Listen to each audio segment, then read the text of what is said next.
Y ahora pasamos a la intervención de Antonio Antequera, con el que os dejo desde ahora.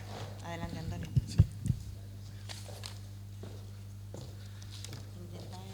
Sí.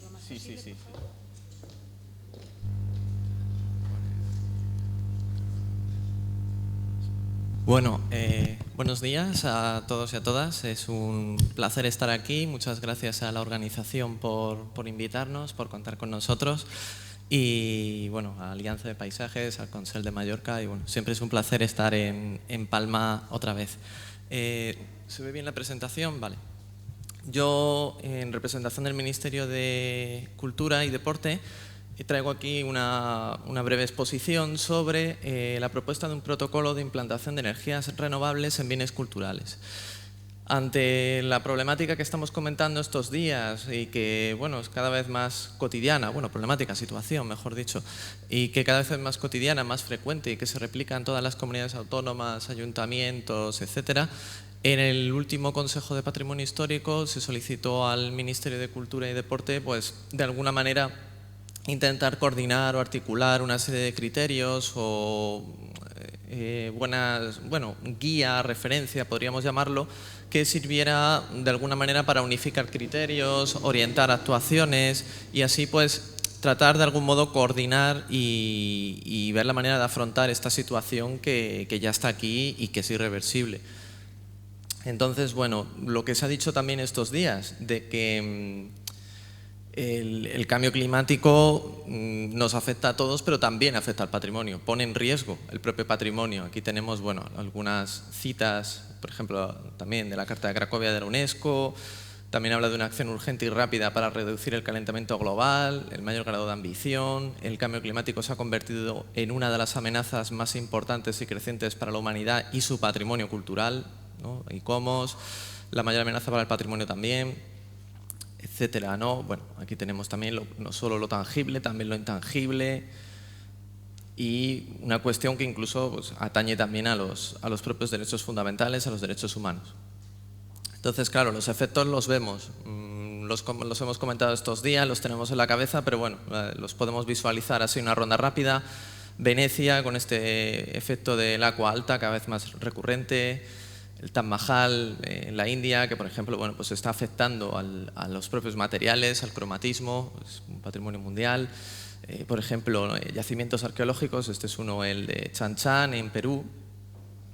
También ¿no? los huracanes, tornados, esto es Nueva Orleans. También el desbordamiento del Sena, diversos ríos de Centro Europa, no hace mucho. La meteorización provocada por los efectos derivados de la lluvia ácida en todos los monumentos, principalmente de Europa. Bueno, este es un caso de Alemania, pero tenemos aquí también en España y en muchos más lugares.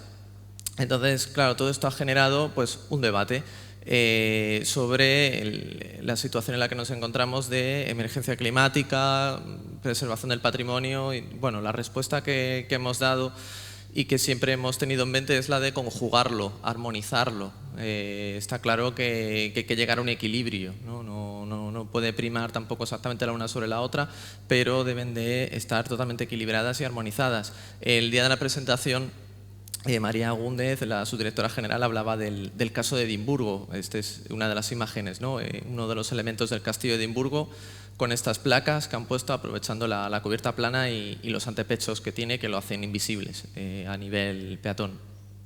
También tenemos otros casos, ¿no? En Inglaterra, los edificios que ellos llaman listados o clasificados, diríamos nosotros, pues también están instalando este tipo de sistemas. En Australia, en edificios históricos como el Ayuntamiento de la ciudad de Sydney. En el Palacio Real de Suecia, en Estocolmo, también tenemos aquí la imagen. No voy a entrar a discutir si es apropiado o no, simplemente yo lo planteo. El de la Casa de la Moneda en Chile, por ejemplo, un monumento también allí muy señalado, muy significativo. Luego también incluso afecciones al paisaje. Aquí tenemos en Alemania, ¿no? un gran parque solar en uno de los grandes ríos, no sé si es el Danubio, ya no recuerdo exactamente si... Bueno, el caso es que vemos la afectación que tiene y aquí además tenemos la eólica al fondo, ¿no? O también estos grandes parques solares de heliostatos, por ejemplo, en Mojave, en Estados Unidos, que es el más grande del mundo. que también tiene pues, ese impacto también sobre el territorio. Entonces, para abordar esta cuestión, algunas instituciones y organismos internacionales que ya se comentó el otro día en la ponencia de ICOMOS, bueno, pues lo voy a pasar muy rápido, ¿no? UNESCO ha tratado el tema con sus guías para patrimonio mundial, pero ciñéndonos ya a nuestro caso más local, más próximo, el caso español, lo que tenemos es que hay una gran complejidad normativa, porque por un lado tenemos las normativas de transición ecológica, tenemos también las normativas de ordenación del territorio y de edificación, las normativas de evaluación de impacto ambiental y las normativas de protección de patrimonio cultural. Todo esto influye en la situación de la implementación de las renovables sobre el patrimonio cultural.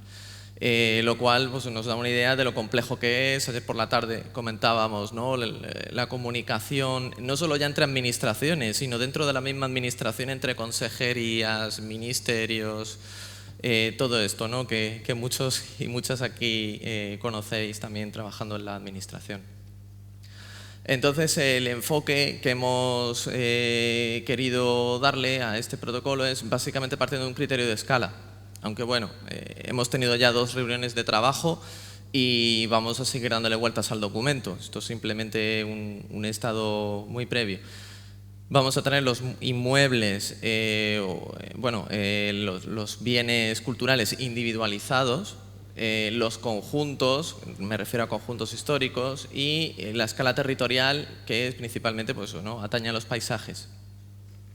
Entonces, en el caso de los inmuebles, bueno, aquí traía una imagen un poco para meternos en harina. Bueno, vemos, ¿no? una instalación de las que bueno, es bastante abundante ver en nuestra geografía. Bueno, esto es una imagen de Citadella. Y aquí bueno, pues vemos sobre todo para ponerle un poco visión a todos los componentes que tienen, ¿no? Sobre todo el elemento más importante, el que más afecta, tiene más afección, son el propio panel. El resto, el inversor, las baterías, etcétera, bueno, eso puede discurrir por el interior, no es problemático, pero sobre todo lo fundamental es el panel solar. Entonces, ¿cuáles son los criterios que más o menos sí que están recogiendo pues, cierto consenso? Bueno, pues que con carácter general sobre aquellos bienes inmuebles declarados bien de interés cultural, pues habrá que mirar muy bien y tener muy bien justificados estos proyectos, ¿no? para ver un poco pues, el tema de la implantación. La Ley de Patrimonio Histórico Español, que ayer salía el tema, ¿sí contemplaba lo del cambio climático? No, porque es del año 85, se ha quedado muy desfasada en ese sentido. Pues claro, lo que tirando, si hacemos, aplicándola, hay que evitar en los bienes inmuebles declarados de interés cultural la afección o perturbación visual o a las características que llevaron a esa declaración del bien. Entonces, claro, igual que se prohíben instalaciones, carteles, cableado, etcétera, se entiende, y es lo que se está extrapolando también a la instalación de renovables con criterio general. La cuestión es que luego, bueno, pues la idea es ir evaluando caso a caso, realmente. Entonces, pues habrá casos en los que sea más viable y otros en los que, bueno, pues está claro que habrá que optar por otras alternativas. También lo comentábamos el otro día.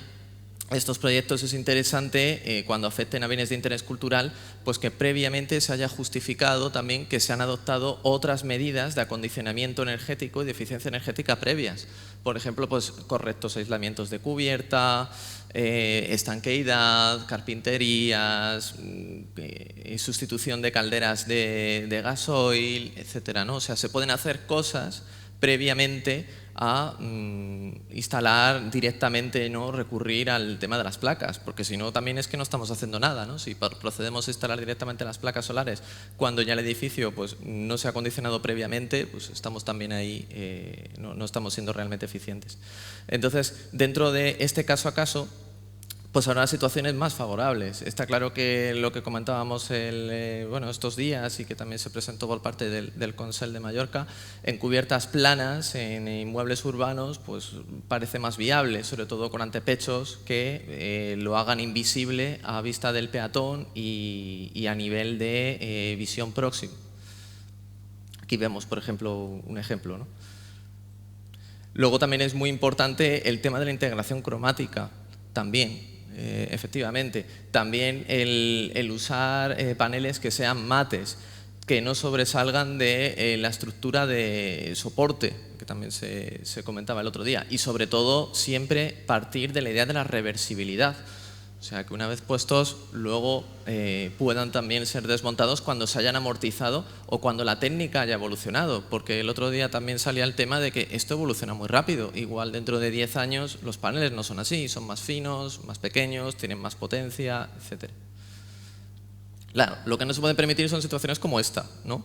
O sea, esta desvirtuación volumétrica total y absoluta, o sea, esto sí que genera un impacto muy potente y totalmente inviable.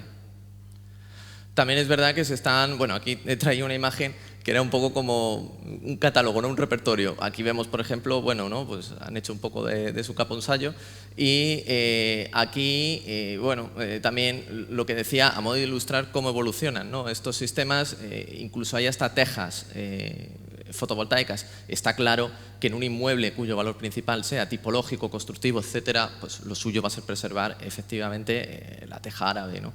Pero quiero decir con esto, bueno, pues que se evoluciona mucho en las técnicas y también hay que estar al tanto del mercado. Otra opción también que se debate y que está sobre la mesa es, y que también se está desarrollando, es la posibilidad de instalar placas en paramentos. Bueno, en la medida de lo posible, nosotros siempre hemos sido partidarios de, sobre todo, trabajar con la quinta fachada, la cubierta, y si no, con el suelo, como también el otro día se comentaba desde el Consell de Mallorca. Este es otro ejemplo en Villacantiz, en Cantabria, donde en lugar de ubicarlas en cubierta, se colocaron en el suelo justo colindante a la parroquia. Luego también hay formas de minimizarlo, ¿no? Es eso, barreras vegetales, regular la altura, etcétera. Claro, nosotros a nivel ministerio las competencias son las que son.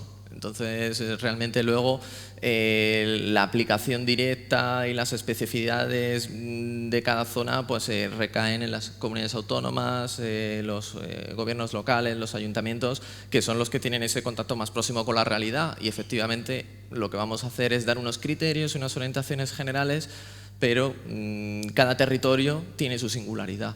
El otro día también comentábamos en Galicia el tema de los eólicos, no es lo mismo que en Aragón, no es lo mismo que en Andalucía, que en Baleares. Entonces, eso también hay que ser consciente de ello. Esto era otro ejemplo en la provincia de Álava, donde, por ejemplo, donde vemos que se habían instalado en el atrio de la iglesia. Simplemente estoy mostrando eso, opciones, no valoro. Aquí tenemos otro ejemplo, en este caso en Castilla y León, el Castillo de Buen Amor, en Salamanca, donde la opción por la que se ha optado ha sido por edificaciones auxiliares, no por el propio bien.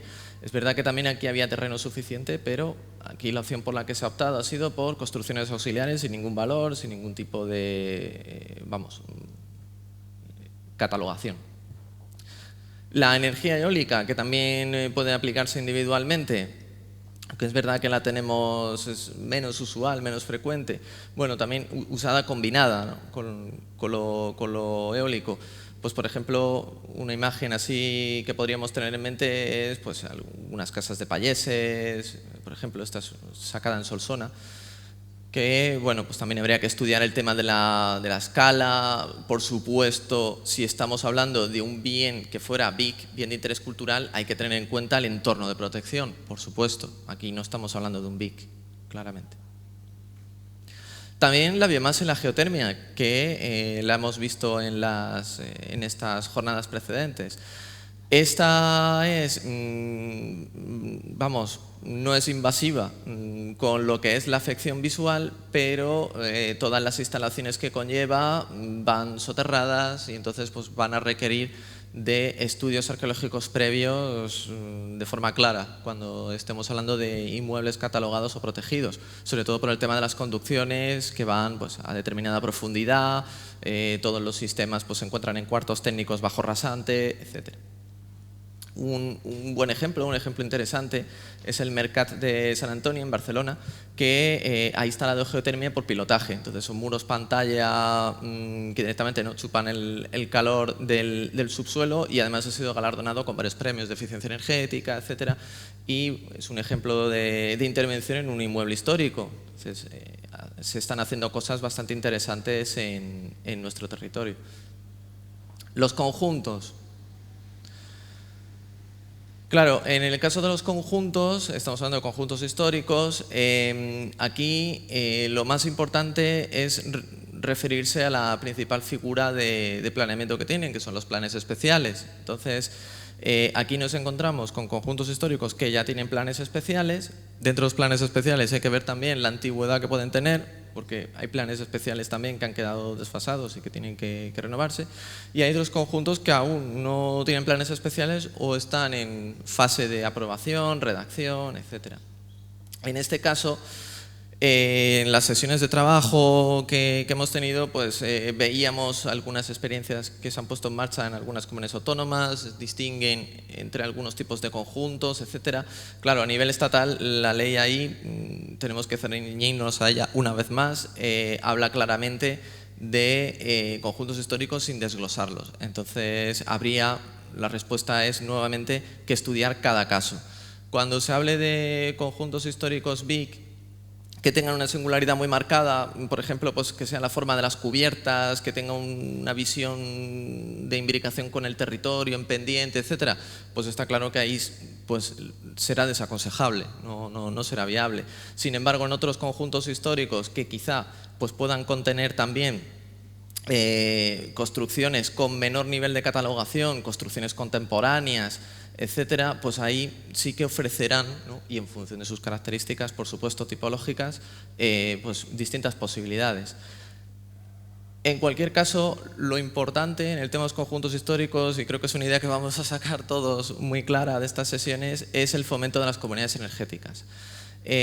Aquí, bueno, se regula por el Real Decreto 244/2019, que ha sido modificado ese radio. Aquí está desactualizado, se modificó justo el martes-miércoles, que, bueno, como se ha comentado ya hoy varias veces, se ha extendido 1 kilómetro. Creemos, y este es un punto que queremos tratarlo con transición ecológica, que sería lo idóneo, sería probablemente establecer una excepción diciendo que en aquellos conjuntos históricos declarados BIC, pues este radio podría adaptarse a ese entorno. Porque la verdad es que esto pues, ofrece unas posibilidades muy grandes para aprovechar estos equipamientos, edificios públicos, que muchos de ellos son pues, grandes instalaciones, polideportivos, bibliotecas, museos, etcétera, o por ejemplo el edificio en el que nos encontramos hoy, que pueden ofrecer pues, muchas posibilidades. Un ejemplo interesante era Manzanares el Real, en Madrid, que tiene una comunidad también energética. Pero claro, los responsables de Manzanares, el municipio, decían que ellos sí que entraban en el radio de 500 metros. Entonces ahí no había problema. Pero claro, cuando estamos hablando de conjuntos históricos extensos, pues, Sevilla, Toledo, etcétera, pues ahí ya la situación cambia drásticamente y efectivamente se ven penalizados.